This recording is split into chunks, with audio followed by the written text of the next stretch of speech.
예수님께서 십자가에 못 박혀 죽으셨다라는 역사적인 사실은 아마 모든 사람들이 다 알고 있을 겁니다. 하지만 오늘은 고난주일, 다른 말로 종료주일, 그러니까 고난주일을 맞이하여서 예수님께서 어떻게 우리를 위해서 고난을 당하셨는가 살펴보고 그 고난을 또 일주일 동안 묵상하고 또 우리 신앙을 위해서 기도하는 한 주가 되었으면 좋겠습니다. 오늘 말씀 우리 성도님들 다 읽어봐서 알겠지만 예수님께서는 대제사장 가바야에 의해서 로마 총독 빌라도 앞에 서게 되는 일들이 벌어지죠. 사실 로마 총독 빌라도는 예루살렘에 있지 않았습니다. 보통 대개 일반적으로 로마 총독은 이제 가이사랴 지방에 자기 로마 군인과 함께 있었어요. 근데 오늘 말씀해 보시면 로마 군인도 총독도 예루살렘에 있는 것을 알게 되어집니다. 왜 이 시기에 가이사랴 지방에 있던 사람들이 예루살렘에 내려왔느냐면 유대인들은 피지배민입니다. 로마 사람들이 유대인들을 지배하고 있었거든요. 근데 오늘 이 본문의 시기는 유월절입니다. 유대인들은 하나님을 믿는 사람이에요. 유월절을 맞이해서 큰 절기를 맞이해서 각지에 흩어져 있는 사람들이 모두 다 예루살렘으로 모이는 일들이 벌어집니다. 그러면 지배하는 로마 군인의 입장에서 어떻습니까? 이 피지배민 유대인들이 한 곳에 모여들면 예전에 있었던 큰 폭동, 밀란이 일어날 수가 있는 거거든요. 그러니까 가이사랴에 있던 이제 로마 총독 빌라도가 예루살렘에 들어오면서 군인들을 다 같이 데리고 왔다라는 것입니다. 그런데 대제사장들, 그 유대인들 예수님을 죽이기 위해서는 자기들끼리 다 결정을 해놨습니다. 그런데 예루살렘에 들어와 있는 빌라도 총독을 정치적으로 이용하려고 합니다. 그 유대인들이 자기네들 안에서 예수님을 죽이고자 라고 할 때는 제목이 있었어요. 무엇이었습니까? 하나님의 아들이다. 이것은 곧 신성모독이다. 그래서 예수는 죽여야 된다. 그런데 이게 예수가 내가 하나님의 아들이다라고 표현을 한다라고 해도 로마 법 체계 안에서는 그게 죽일 수 없는 법이에요. 로마 법안에 자기가 하나님의 아들입니다라고 이야기하고 다니는 사람을 죽여라. 그런 법이 있겠습니까? 그런 법은 없거든요. 근데 유대 공동체는 신앙 공동체니 하나님을 모독하는 죄는 죽이도록 되어 있는데 지금 로마 법 안에서 유대인들이 살고 있거든요. 근데 로마 법 안에서 죽일 자가 되어져야 된다는 거죠. 그러니까 유대인들은 예수를 죽이고 싶어요. 자기네들 안에서는 그가 신성모독인데 빌라도 총독 앞에 가가지고 재판해 주세요 할 때 예수님의 죄목이 무엇이었냐면 유대인의 왕이다 말이에요. 예수가 자기 보고 유대인의 왕이다라고 합니다. 그래서 판단해 주세요, 판결해 주세요입니다.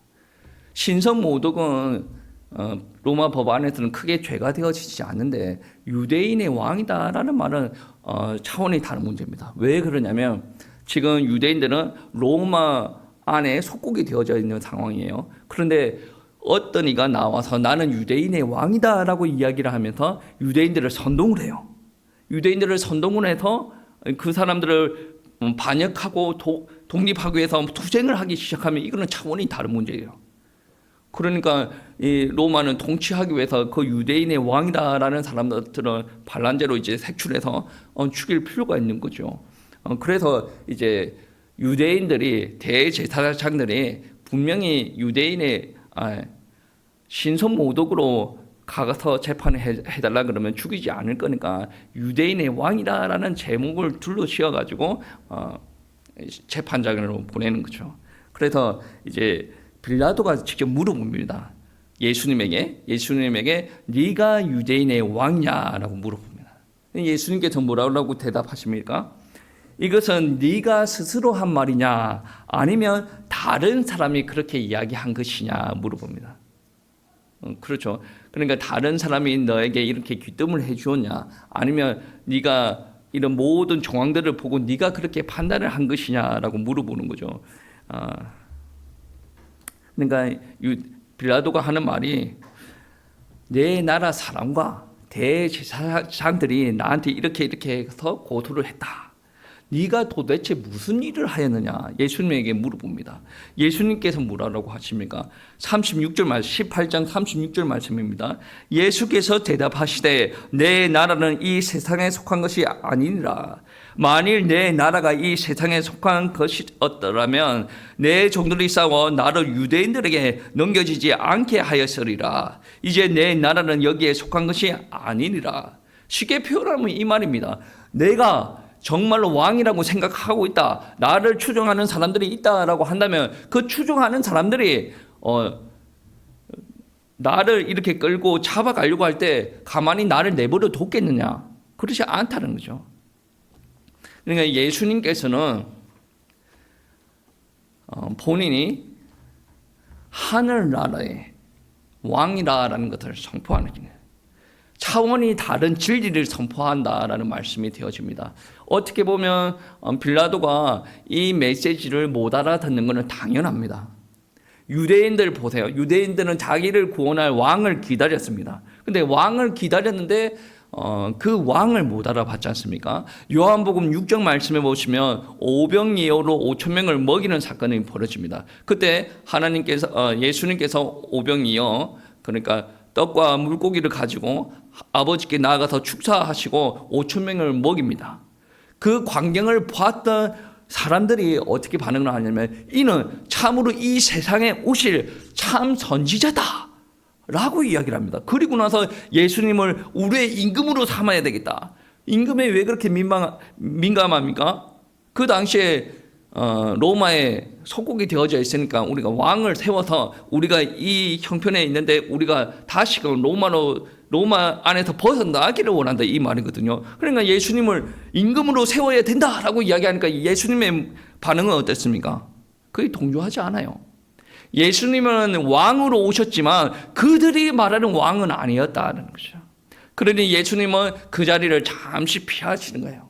동조하지 않아요. 만약에 예수님의 행적에서 그 당시에 그들에게 동조를 하여서 내가 왕이 되어줄까? 그러면 나를 보필하는 사람 누구야? 그러면 내가 왕이 되어지면 너희들은 무엇을 할 거야? 뭐 그런 것을 막 선동을 했다라고 한다면 아마 빌라도가 예수님 보고 유죄, 너는 사형, 그렇게 했을 거예요. 근데 예수님의 행적에서 그러한 일이 절대로 없었거든요.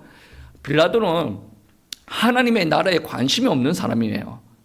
관심도 없는 사람이지만 유대인들이 말하는 신성모독에도 관심이 없는 사람이에요.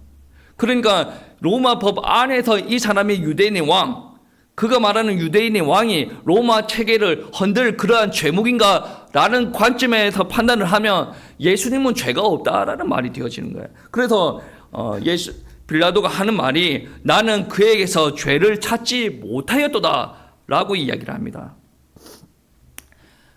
그런데 이제 빌라도 입장에서는 자신의 의지, 그거를 명확하게 표현하기가 예민한 입장이죠. 왜 그러냐면 자기가 통치자이기는 한데 위에는 가이사랴 로마 황제가 있고 자기가 다스린다라는 그 사람들은 유대 공동체예요.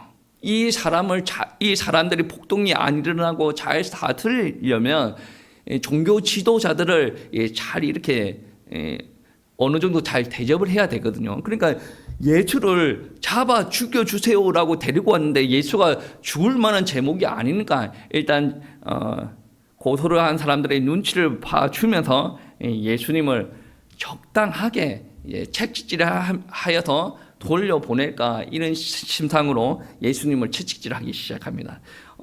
요한복음 19장 1절부터 3절 말씀에 보시면 그런 말씀이 있죠. 이에 빌라도가 예수를 데려다가 채찍질 하더라. 2절 군인들이 가시 나무로 관을 엮어 그의 머리에 씌우고 자색 옷을 입히고 앞으로 가서 이르되 유대인의 왕이여 평안할지어다 하며 손으로 때리더라 라고 표현을 합니다. 예수님께서는 채찍질로 맞았습니다. 채찍으로 맞았습니다. 그 채찍을 맞을 때 몸을 움직이지 못하도록 꼭꼭 묶어놓고 때리는 거예요. 그리고 예수님께서 맞았던 로마의 채찍은 채찍 끝부분에 납덩이들로 박혀져 있었단 말이에요. 그러니까 채찍을 휘두를 때 채찍 끝에 납덩이가 박혀져 있으니까 휘어치는 강도가 훨씬 더 세겠죠. 납덩이가 있었더니 탁 맞아가지고 살결을 감을 때는 어떤 일들이 있습니까? 납덩이가 살 속에 파고 들어간다는 거죠. 그리고 그 살덩이가 파고 들어가는데 그 살에서 납덩이가 다시 떨어져 나갈 때 어떤 일들이 일어납니까? 살점이 파헤치는 일들이 일어나요. 그거를 한 대만 때립니까? 지속적으로 때리는 거예요. 맞았고 또 맞을 수도 있어요. 살점이 떨어져 나갔는데 그 안에 납덩이가 또 꽂혀질 수가 있단 말이에요. 그렇게 채찍을 가했다라는 말이 되어집니다. 그리고 오늘 로마 군인들은 물 만났어요. 예, 놀림거리가 한 개 생긴 거죠. 진부한 이제 군대 생활에 재미난 장난감이 한 개 들어온 거예요. 그러니까 그러니까 예수님의 제목을 보니까 유대인의 왕이래. 유대인의 왕이니까 우리 얘를 가지고 한번 놀아볼까? 그 당시에는 왕은 어떻습니까? 머리에 왕관을 쓰고 있죠. 그리고 자주색 옷을 입었단 말이에요. 그 자주색 옷은 자주빛깔이 나는 고급 비단으로 된 원단에다가 금을 입힌 거예요. 그러니까 왕관에 자주색 비단으로 된 이렇게 옷을 입히게 되어지는데, 예수님의 입장에서는 보면 우리가 아는 예수님은 왕관을 입히더라도 자주색 그런 비단 옷을 입히더라도 예수님의 영광과 비교가 되지 않을 겁니다. 그런데 예수님에 대해서 잘 모르는 로마 군인 입장에서는 어떻습니까? 그냥 얘가 정신병인가? 자기가 왕이래? 라고 표현하면서 비아냥거리기 시작하는 거예요. 어떻게 합니까? 정말 자주색 옷을 입힙니다. 비단 옷이 아니라 자주색 천으로 된 옷을 입힙니다. 그리고 네가 왕이냐? 그럼 어떻게 이야기합니까? 평안할지어다 하며 손으로 때리면서 유대인의 왕이여 라고 이야기합니다. 얼마나 모욕감을 주고 있는 겁니까? 비단 옷도 아니고 그냥 자주색 천을 입혔다는 거죠. 그리고 나서 왕이 쓰는 금관을 쓰게 하여야 되는데 가시로 관으로, 이제 여러분 화관 알죠? 화관은 어떻게 만듭니까? 꽃이단 식물을 엮어서 이제 화관을 만들지 않습니까? 그럼 머리로 이제 여자들이 많이 그런 거를 하는데 머리를 이렇게 씌우지 않습니까? 예수님은 굵은 가시가 있는 것 가지고 이게 똘똘똘 묶었어요. 그리고 머리를 씌웁니다. 머리에 씌워가지고 그대로 내버려 두는 게 아니라 이 가시관을 꾹 눌러요. 꾹 누르면 어떻게 됩니까? 굵은 가시가 이마에 머리에 쑥 들어가는 거예요. 그럼 피가 이마에서 흘러내려요. 목덜미까지 쭉 흘러내린다는 거예요. 몸은 어떻습니까? 몸은 납덩이로 갈각이 찢어져 버렸어요. 머리는 가시관이에요. 얼굴이 피와 땀으로 범벅이 되겠죠. 여러분, 이렇게 예수님께서 당한 고난을 여러분 아십니까? 많은 사람들이 알아요. 근데 역사적인 사실로 많은 사람들이 안다는 거죠. 그런데 하나님을 믿고 예수 그리스도를 믿는 우리들에게는 그 역사적인 사실이 그 이상의 의미가 있다는 것을 여러분 아셔야 됩니다. 많은 성경 구절이 그것을 이야기를 하고 있지만 특별히 베드로전서 2장 24절 말씀에 보시면 이런 말씀이 있습니다. 친히 나무에 달려 그 몸으로 우리 죄를 담당하셨으니 이는 우리로 우리 죄에 대하여 죽고 의에 대하여 살게 하려 하심이라. 그가 채찍에 맞음으로 너희는 나음을 얻으느니라 라고 표현하고 있습니다. 성경은 예수님께서 채찍 맞으신 것, 그거 우리를 위해서 채찍을 맞으셨다. 예수님께서 조롱당하신 것, 우리를 대신하여서 조롱당하셨다라고 이야기합니다. 다르게 표현하면 우리 모두는 하나님 앞에 가서 채찍에 맞아야 되고 조롱을 당하여야 될 만큼 우리 가운데 큰 죄가 있었다라는 것입니다. 근데 그 죄를 예수님께서 대신 홀로 감당을 하여 주셨다라는 것입니다. 빌라도 입장에서는 어떻습니까? 예수님은 유대인의 왕이라고 하지만 로마 체제와 전혀 상관이 없는 유대인의 왕이다. 이 사람은 무죄다 라고 여전히 생각을 하고 있었는데 유대인의 입장에서는 분명히 죽여야 되거든. 지금 정치적으로 이용하려고 빌라도를 끌어들인 거란 말이에요. 그러니까 유대인들은 끝까지 빌라도를 위협합니다. 예수를 죽여야 됩니다. 죽여야 됩니다. 위협을 하는데 어떤 말까지 하냐면 12절 말씀에 보시면 그런 말씀이 있습니다. 빌라도가 예수를 놓으려고 힘썼으나 유대인들이 소리질러 이르되 이 사람을 놓으면 가이사의 중신이 아니니이다. 무릇 자기를 왕이라 하는 자는 가이사를 반역하는 것이니이다. 가이사는 누굽니까? 로마의 황제입니다. 이 사람을 놓아주면 로마의 황제를 반역하는 겁니다 라고 이야기를 합니다. 근데 예수님을 놓아주는 게 어떻게 반역입니까? 근데 지금 재판할 때 이 사람의 죄를 판단하는 죄목이 뭡니까? 유대인의 왕이잖아요. 지금 총독으로도 아무 사심이 없이 판결을 하면 이 예수님은 무죄입니다. 그런데 만약에 빌라도의 진심과 상관이 없이 유대인의 왕이라고 하는 예수를 빌라도가 놓아줬다라는 소문이 퍼지기 시작해요. 그러면 그 안에는 많은 말들이 붙여지지 않겠습니까? 그러니까 유대인의 왕이라고 하는 사람들이 폭동이 일으키려고 했는데 그거를 바로 빌라도가 놓아줬다라는 것이 살이 다 붙어져가지고 나중에 가이사한테까지 전달이 되어지면 어떤 일들이 일어나겠습니까? 빌라도의 의도와 상관이 없이 가이사한테 찍혀가지고 상상도 하지 못하는 고초를 치를 수가 있다는 거죠. 이것을 지금 빌라도가 두려워하였다는 거죠. 그래서 마지막에 어떻게 합니까? 이에 예수를 십자가에 못 박도록 그들에게 넘겨주었다라고 이야기를 합니다.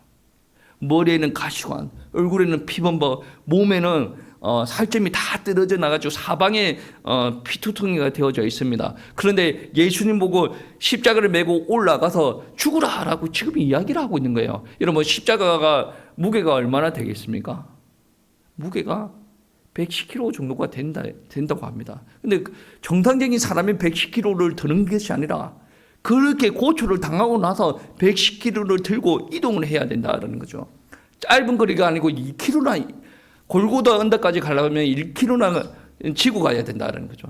여러분 다 아시지 않습니까? 골고다 언덕으로 가는 길에서 아리마대 요셉이 아니죠. 구레네 사람 시몬이 와서 이제 십자가를 대신 지고 가는 것을 여러분은 다 아시지 않습니까? 그거를 보면 로마 군인들이 십자가를 메고 가는 그 순간까지도 계속 채찍질해서 빨리 가라. 그리고 십자가를 내려놓으면 다시 지고 올라가라. 계속 쳤다라는 것을 우리는 다 알 수가 있어요. 많은 사람들이 이게 유대인들에게는 엄청 큰 이슈거리거든요. 그러니까 신선 모독하는 사람이 십자가를 메고 가는 것을 보기 위해서 모든 사람이 다 모였단 말이에요. 근데 그 안에서 그렇게 고초를 당하시고 예수님께서 쓰러졌다라는 것은 우리는 누구보다 다 잘 알고 있습니다. 십자가를 밑에 지실 때는 어떻게 했습니까? 그렇게 고초를 당하시다가 십자가에 달리실 때는 대못으로 손과 발에 박히시고 피를 쏟으시고, 그리고 여러분 다 아시다시피 창으로 온몸에 있는 물과 피를 다 쏟으셨다라는 거죠. 예수님께서 십자가상에 이제 돌아가실 때 마지막 말이 무슨 말입니까? 물론 다 이뤘다라는 말이지만 엘리 엘리 라마 사막다니, 나의 하나님 어찌하여 나를 버리셨나이까? 그러니 좀 그런 부분도 있지 않습니까?